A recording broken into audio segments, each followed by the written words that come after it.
in the squadron. They called him Bullets, but we call him Greg Kelly.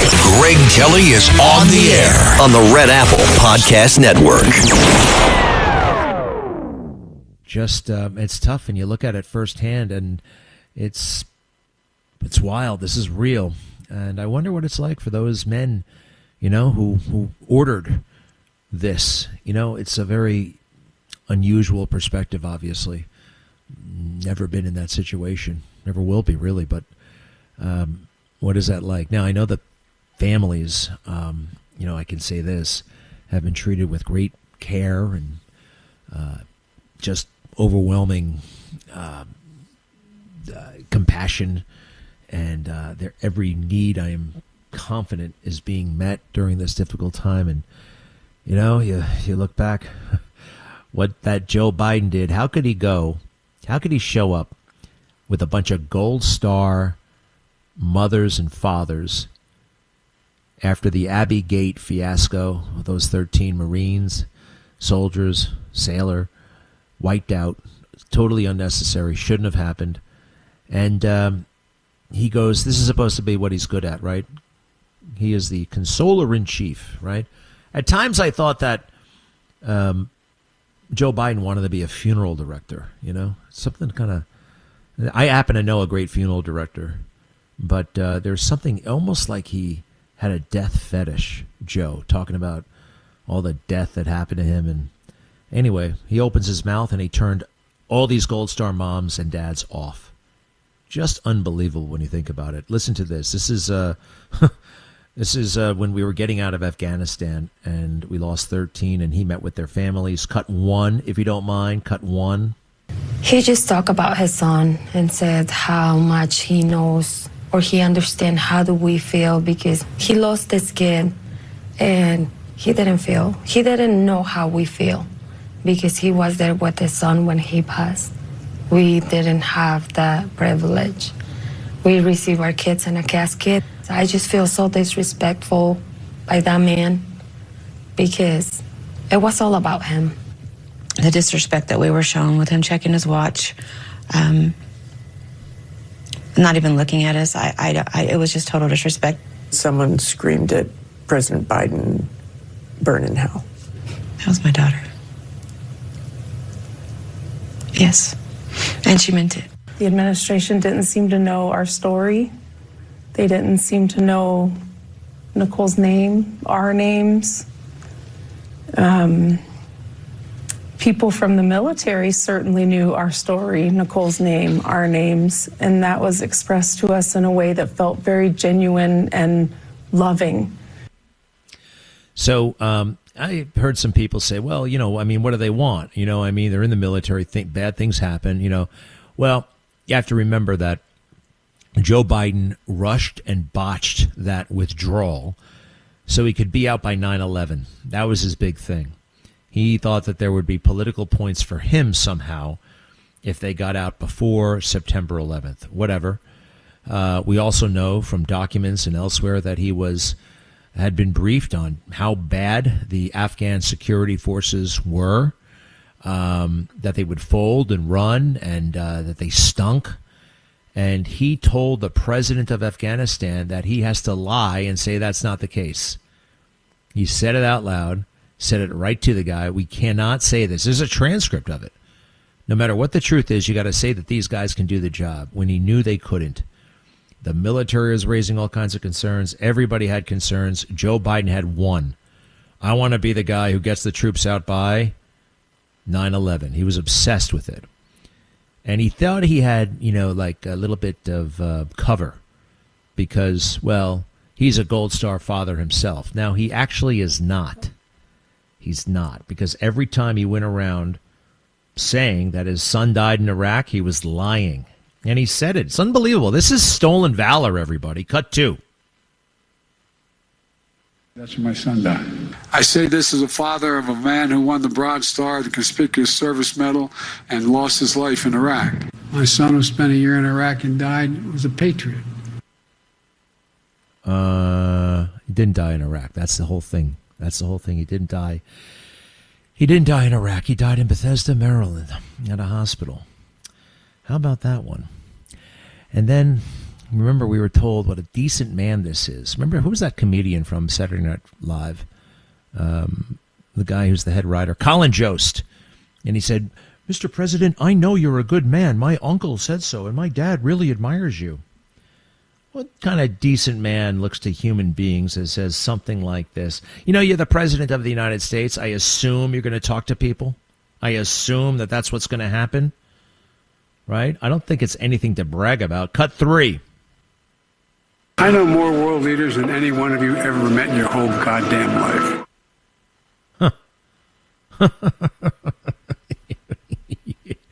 Yeah, you've got that. The contempt he had for the little people. You know what I keep hearing? Joe Biden would go shopping in Delaware, in Wilmington, elsewhere. Wouldn't pay. Wouldn't pay for anything. Just go in and take stuff. Jill, notorious for this. Taking things because they're important. You know, Joe Biden became a senator in 1972. And back then in 1972, senators, that was a license to steal.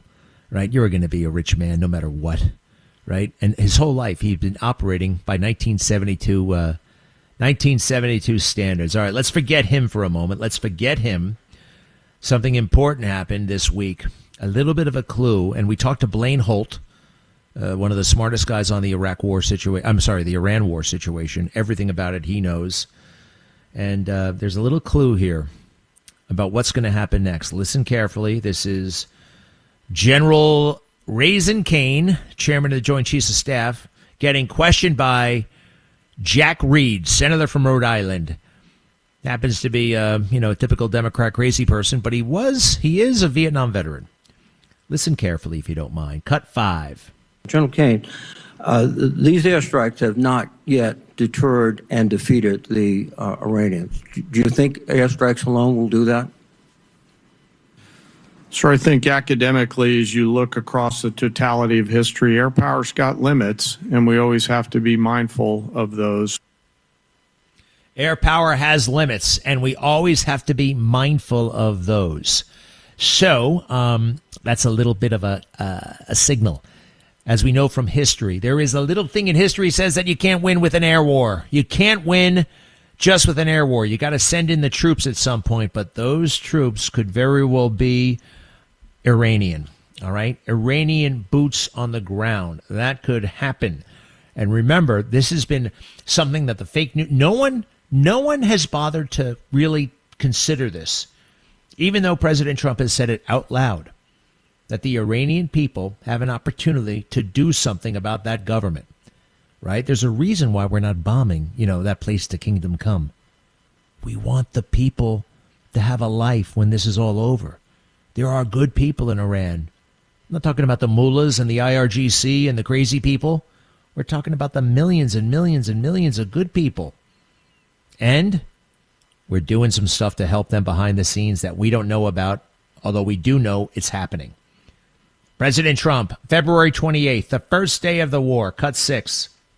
When we are finished, take over your government. It will be yours to take.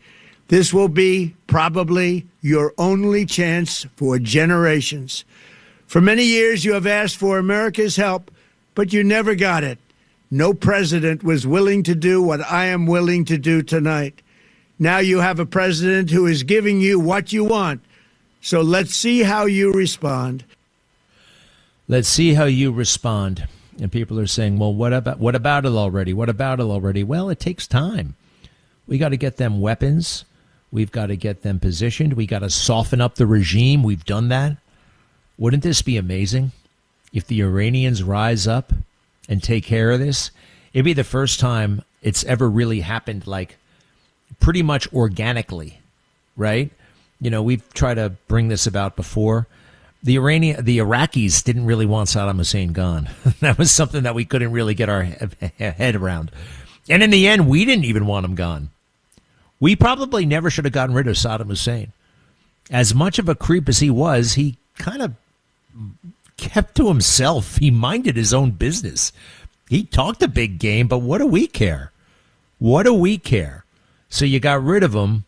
You destroyed the neighborhood. You destroyed the country.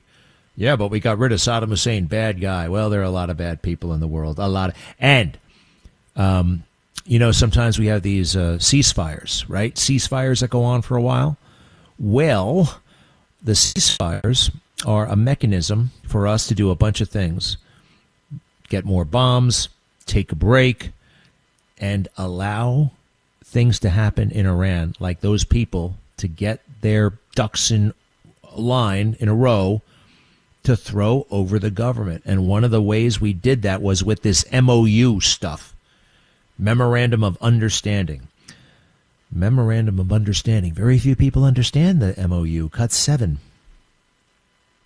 When we are finished. In Iran, the art of the deal has turned into the art of disaster. Trump's so-called understanding is the culmination and representation of his ruinous strategy in Iran since day one. I reread the Memorandum of Understanding before I was going to come on. It almost reads like a capitulation to Iran. The goals that we had, and they changed by week, were not met. This feels to me like a high school AP foreign policy student is running the United States foreign policy. That's Dan Goldman, by the way, who lost his own primary for re-election. Democrat Dan Goldman from Brooklyn lost by like 50 points. You really think President Trump has come all this way, right? Has learned all these things about negotiating. I mean, really getting things from people, your adversaries, things that you want, and winning every step of the way. Well, there's something going on here. That MOU was a delay tactic. All right. The boots on the ground. Hey, can we say something about boots on the ground? I don't understand why. Boots on the ground, boots on the ground. I told you I never even heard that phrase, boots on the ground, until recently. I was in the military for a long time. I never heard anybody talk about boots on the ground.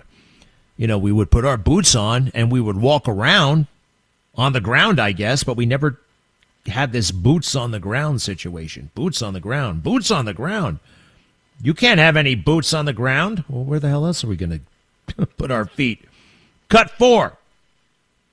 The Pentagon is currently weighing whether or not to send ground troops, boots on the ground, for a takeover of Karg Island. That means boots on the ground. A full invasion, a full plan is sea, air, land, and everything in between. It means that there might need to be some boots on the ground in some capacity, but although Trump is saying that that's not the case, at least in this moment. This idea about boots on the ground. Lots of administration officials said, no, there's no reason to talk about that. The president said he doesn't have yips about boots on the ground. Well, they shouldn't have any yips, whatever they are. We don't have any boots on the ground. The only boots on the ground, unlike every president we've had for the past 80 years, the president has not ordered any significant deployment of boots on the ground. Venezuela, we were there for 20 minutes. That doesn't count, all right? Every single president, boots on the ground, except this one in term 2. Now, it may happen, but I think those boots are going to be the sneakers and shoes of the Iranian people, not boots. Be right back. Greg Kelly on the Red Apple Podcast Network. 800-848-9222. 800-848-9222. How are we doing? I want to tell you again, I can't believe that they suspended these 2 cops for what appears, I think, to any common sense person, a justified shooting. Now, sometimes in certain jurisdictions, the cop automatically has to come off of duty just for a little while because, hey, when you kill somebody, it's a big deal. Even if it's justified, it's a big deal, and I understand you have to look into it. But the guy's got a knife. You can basically see the knife. One of the cops has already been stabbed, and it's only 3 shots from one cop. Listen to this one more time. Can you hear the shots? Cut 14.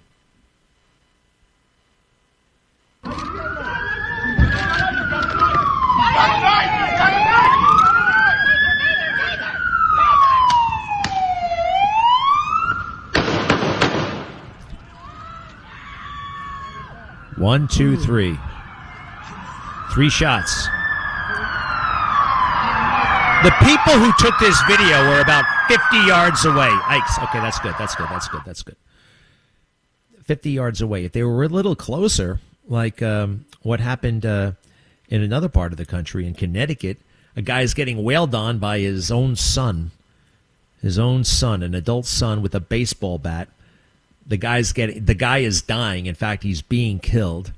And in this situation, the people can see the whole thing, and they start urging the cop to open fire.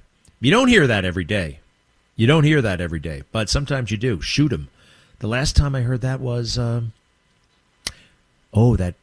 the chimpanzee who attacked the woman in the house, and they called 911. Bring guns. Shoot him. Here we go. It's kind of tough. Cut 15. Shoot him! Well, he's missing.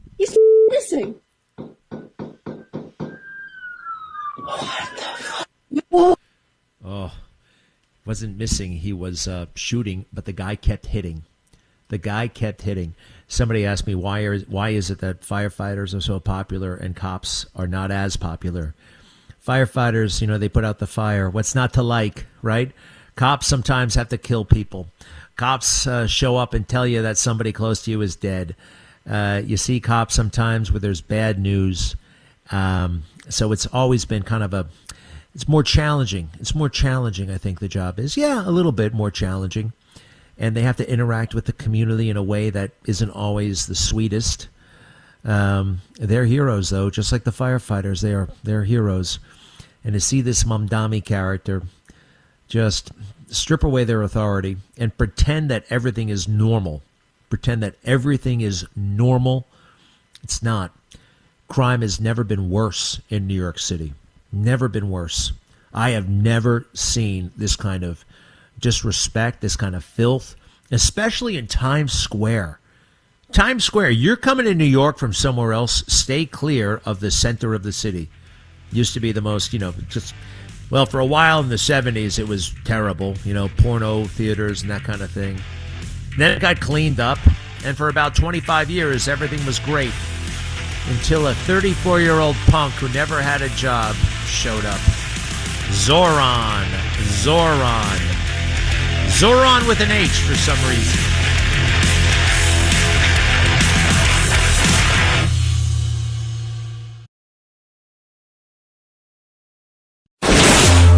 Greg Kelly, entertaining and informative. On the Red Apple Podcast Network. Don't get walking. Don't get lost. Hey. Walking will get lost. What are you going to leave there? The watch. I found it in the penguin game. You found it where? In a penguin game. What is it again? A penguin game. And what did you find there? A pebble. Oh, a nice pebble? Yeah. Why did you like that pebble so much? She found it. Because I found it. Is it a nice pebble? Yes. What color is the pebble? You don't want freckles on your nose. Gray. It's a gray little rock she found. We're dropping the children off at their little special day camp. That was Madeline. She's 4. Now, she's got that baby tone of voice, but she always speaks in complete sentences. Subject, verb, agreement. She's actually quite articulate, quite eloquent. And she found a rock, and there was some controversy about should she bring the rock into day camp, and she was going to leave it in her cup in the back of the car where she has her little car seat.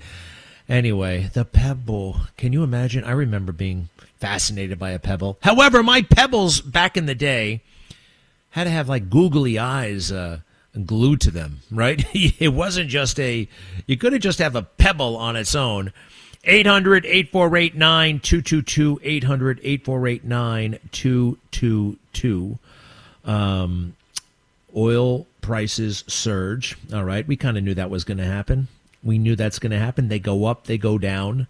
They go up, they go down. Gas prices are still $1.50 less than their all-time high under Joe Biden in the summer of 2020. How about that one? I'm sorry, 2022.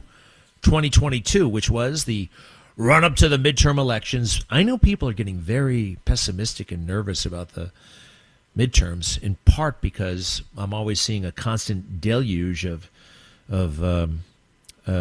fake news headlines about how freaked out Republicans are about the war, about Trump, about, oh my God, he never should have made that speech about the election. Everything's going to hell. Just look at what the Democrats are offering, right? They're offering socialism. And those who aren't offering socialism are afraid to condemn those who are. They're afraid to condemn anti-Semitism, all right? They believe all this woke crap. They believe in the drag time story hour for children. They believe in the gender reassignment. They are wetting their pants about a war that is not even 5 months old, okay? That is under control.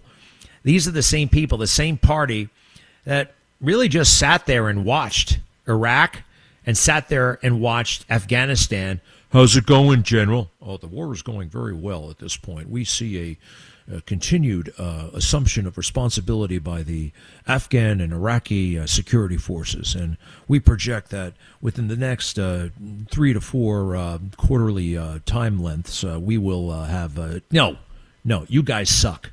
You guys suck, and you are lying every step of the way. And Democrats just sat there, Republicans too, in part because it was a debacle in that Republicans and Democrats voted for that stuff. They voted for that stuff. Now, granted, we had to go into Afghanistan. I have no problem with going into Afghanistan, but we should have done it more decisively. We should have done it more with more lethality. More lethality, as Pete Hegseth might say. I am going to do a video about him and that stupid flyby that the Blue Angels did, and he thinks it's cool. He thinks it's cool. So you go ahead and say, no, don't suspend him. Don't do anything that a squadron commander is supposed to do. I'm the Secretary of Defense. I'm going to get involved. What else do we have here? A little bit more on the Saudi situation, the nuclear deal. Look, I don't know what to tell you. Saudis are strange people. They're very rich. They're generally supportive of us and our efforts in the Middle East. They're they're somewhat fanatical, but somewhat materialistic at the same time. Now, President Trump said today that a nuclear agreement already signed with Saudi Arabia was subject to the kingdom joining the Abraham Accords, which would establish diplomatic relations with Israel. Time says the new requirement could create a major roadblock because Saudi officials have long insisted they would not recognize Israel without a pathway toward a Palestinian state. The deal has faced intense criticism over the possibility that the Saudis could enrich their own nuclear material, but the president asserted that the deal would not allow it. I think what's really going on here is our friend Brett Eagleson. He said it. He said he wanted the information about those dudes who may have facilitated the attack on our country on September 11, 2001. The Saudis knew about it. There was a Saudi intelligence officer conducting surveillance missions before September 11th, actually in 1999, taking video of our Capitol, casing the joint, saying weird, sinister stuff like this is where the evil ones meet, and this is where the evil ones will die. Ula Umadayo, who's still alive and lives in Saudi Arabia. The 9/11 families want this guy brought to justice, or at least bring him in for questioning. All right? I think that's reasonable. Hey, one other thing, because this is getting some pickup. When Mamdani and others talk about genocide, the genocide against Palestinians in Gaza, genocide, genocide, genocide, genocide, genocide, they love saying it, right? I don't know if they know what that word means. That is like the systemic and organized killing of a group based on their being part of that group. You're Jew, we're going to kill you, right? That's happened in the Holocaust. We saw it. We've seen the footage. You've seen walking skeletons, for crying out loud. You've seen stacks of corpses. You've seen the gas chambers. You've seen the film when the Allied forces liberated those concentration camps. We know what genocide looks like. I know that what's happening in Gaza, a place where I've been, by the way. I've actually been to Gaza. Had one hell of an experience. It's something I don't want to talk about right now. It was not good. But I see these pictures from Gaza, and I've been watching ever since. Now, you say, well, you're just seeing pictures. Yeah, well, that's kind of important, right? That's kind of important. That's a huge chunk of the evidence. Show me where the genocide is. They can't. That's why they keep making it up and they keep lying. And now they're so addicted to the lies, especially the dominant media. They don't even realize that when the pictures they're showing don't match what they're saying. This is remarkable. It's ABC fake news. The same people who brings you David Muir at night, Plastic Man, and Lindsay Davis on the weekends, the It Girl. They're anchoring this show, and they throw to a reporter who's over there in Gaza, and they profile what I'll say is a beautiful, adorable little 3-year-old girl. She looks happy. She looks healthy. Granted, she probably needs a bath, but, kids love getting dirty. What was that thing? Bubble bath, Mr. Bubble makes getting clean almost as much fun as getting dirty. She looks like she's having fun. She's being a little kid. Except when her parents apparently make her go on very peculiar errands at the age of 3. Listen to this, okay? Picture the most adorable little kid walking around with a great big gigantic pot, okay? Cut 13.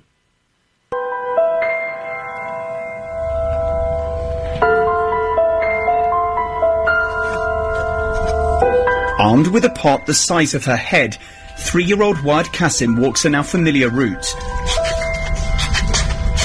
Along the melee of makeshift tents where she's been living for the past 2 years. To get food for her family. هاي اللي براس الصغير يروح على المية تيجي مثلا التكية بابا اجت التكية بتيجي تاخذ الطنجرة بتجري. Wad, standing tall with her pot, waits among the chaos of the crowd, while other members of her family go to other sites to increase their chances of getting food.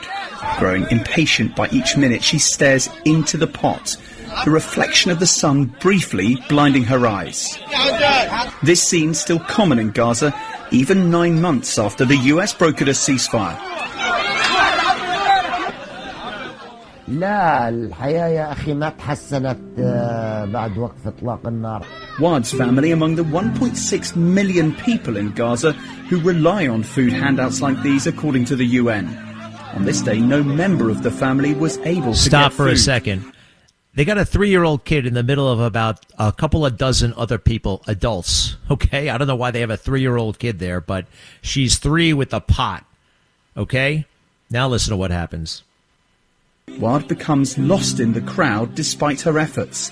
Our producer intervenes on the ground, and a worker, out of compassion, gave food to Wad.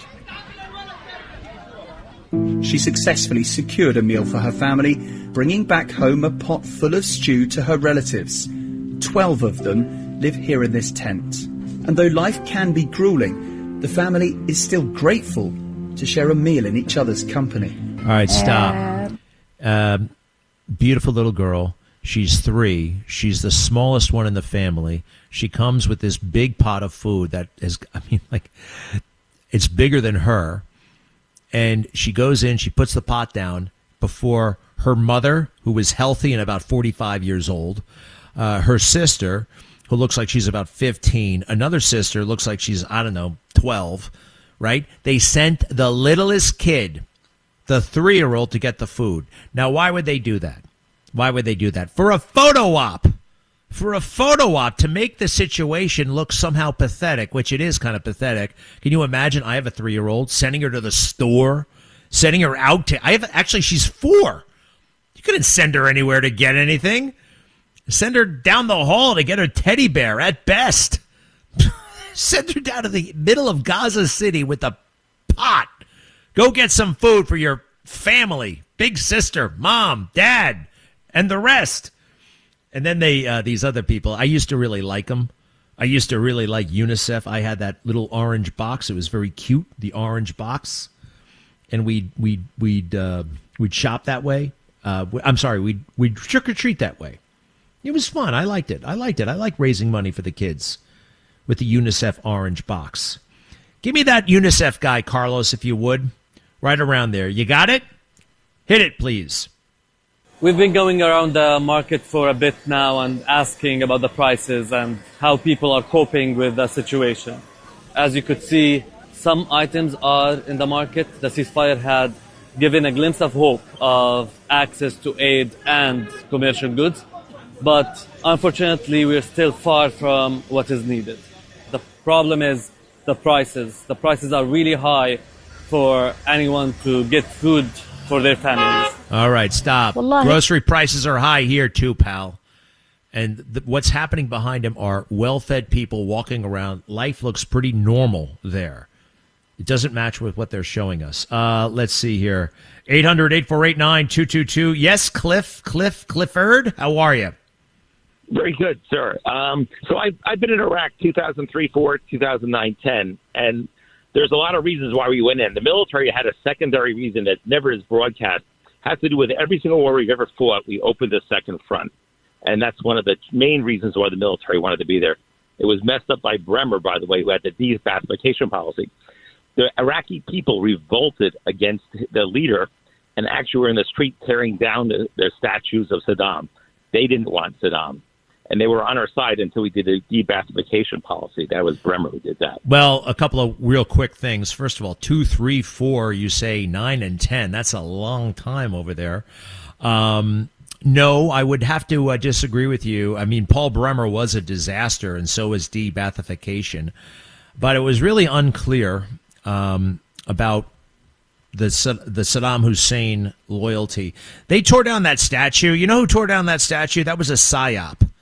You ever see that? You ever look at that footage? That was a psyop. That was engineered ahead of time. You understand that? That was fake.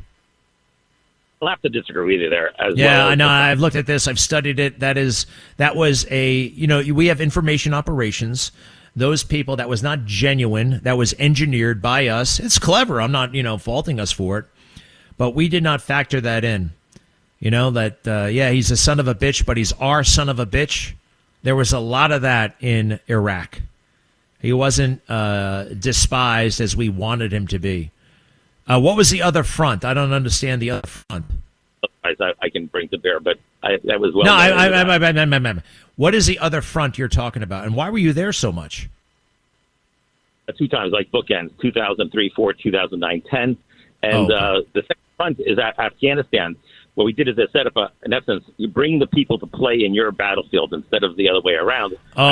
This crap. I heard this before. We can fight them. We'll fight them over there instead of fighting them here. That stuff.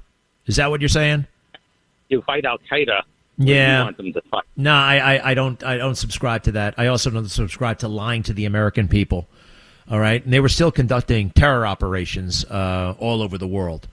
It was a great big fiasco, totally unnecessary, and we created a hell of a lot of enemies.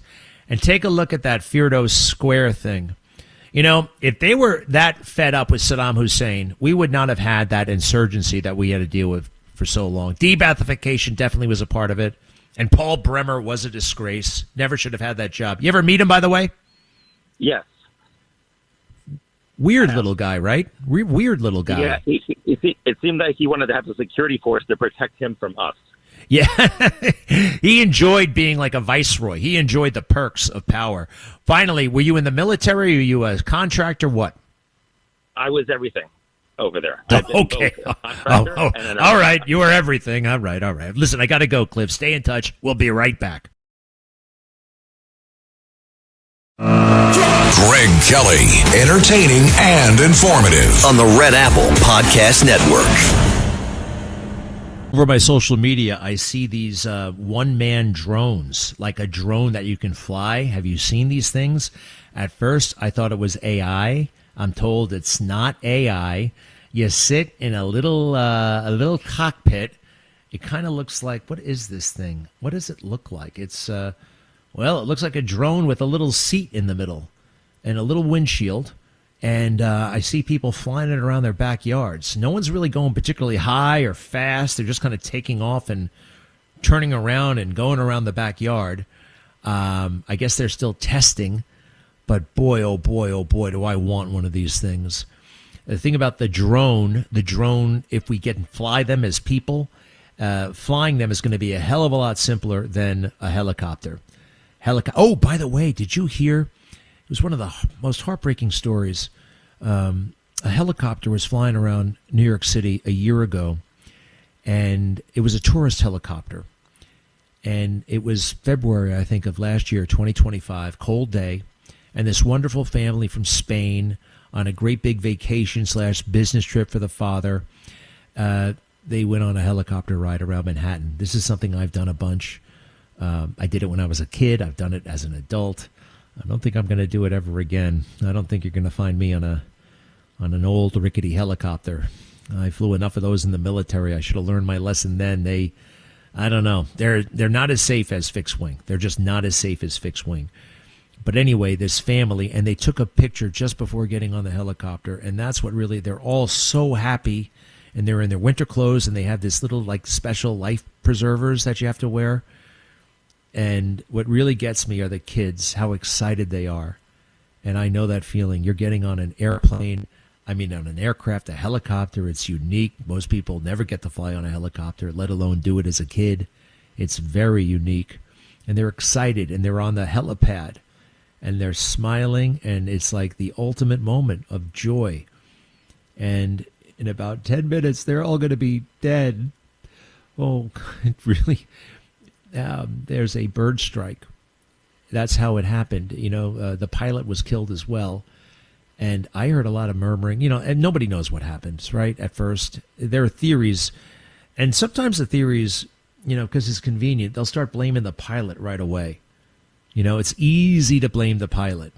Because if the pilot's at fault, well, everybody else can breathe easy. Everybody else can breathe easy.